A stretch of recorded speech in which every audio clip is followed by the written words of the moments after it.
let me also ask Bernard Prusek to respond to question number 6. That was a very good response, I thought.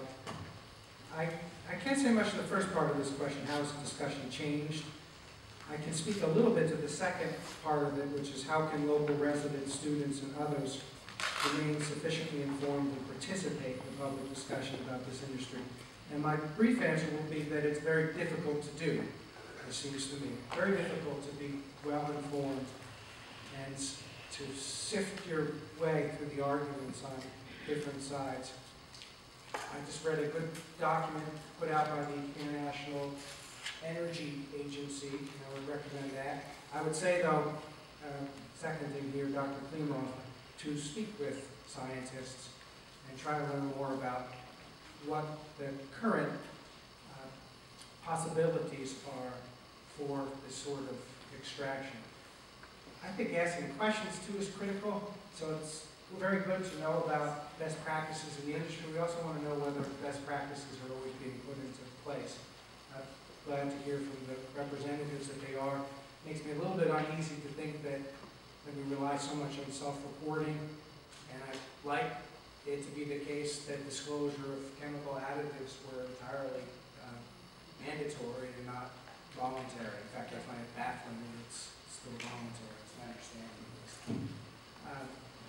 So, for one, it's quite difficult to keep informed. I'd say keep talking to scientists. Also reading the New York Times. I want to just say something a little bit about a comment that Brian made to me, or a comment Brian made earlier too. And this discussion has got to take place within the context of discussion about energy policy more generally. So we need our energy from somewhere, and various forms of energy we do have various adverse consequences. So whether we're talking about coal or nuclear, so on and so forth. So we really have to think about, well, we need this energy. What's the best course of action going forward? What's the technology? What's the source of this energy that poses the least morally significant risks that we can identify? Thank you. Representative Sanders, would you also respond to question number 6? Thank you. Indeed, this discussion has come a long way and has evolved over the past few years. Early on, the concerns that I heard from a legislative perspective certainly related to leases, to royalties, and to other land issues.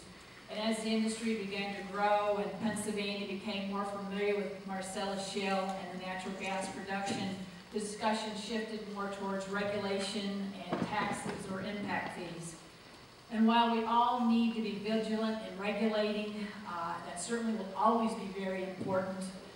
Today we are indeed seeing more interest in expanding the natural gas service so that we can see it developed in our homes and our businesses throughout the Commonwealth. We're seeing CNG stations pop up around northeastern Pennsylvania so that we can use natural gas in our vehicles, and we're seeing more production of natural gas vehicles popping up. Procter & Gamble, which is a very large employer in this area, its warehouse uses all of their transport trucks that go from their main plant up to their warehouse are now all natural gas vehicles. And you did hear reference earlier to a hospital that's being built in Susquehanna County that too will be using natural gas. So also in Susquehanna County we have a company that has agreed that they have an application that they've submitted to the PUC, and they will be developing natural gas. They'll be going into the Montrose, New Milford, and Great Bend and surrounding communities whereby homes and businesses in those communities can use natural gas. So we're seeing more and more of that, and certainly that's where the conversations tend to be leaning.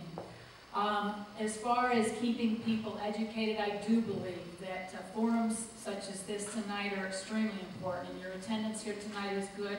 Whether you support or whether you oppose the industry, you are here tonight to gather information.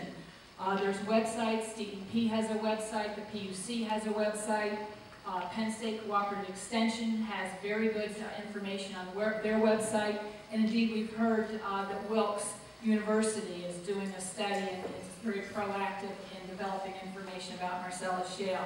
So I do believe that as the conversations are ongoing, certainly we need to be proactive in gathering information. And you saw me earlier clap for Dr. Klimo, because from the legislative perspective, I do believe that it's all about balance. It's about balancing a natural resource that we've had, that has existed in Pennsylvania for many, many years, and whereby we've learned we've developed a technology whereby to develop it, and I believe it's about finding the balance where that technology can move forward to provide jobs and resources for our homes and for our businesses.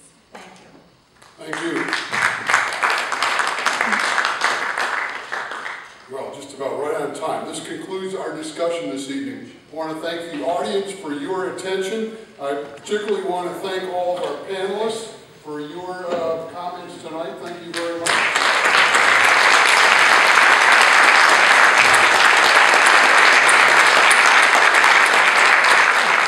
I want to thank the organizer of this event, Mrs. Rachel Bartron. Thank you for all of you.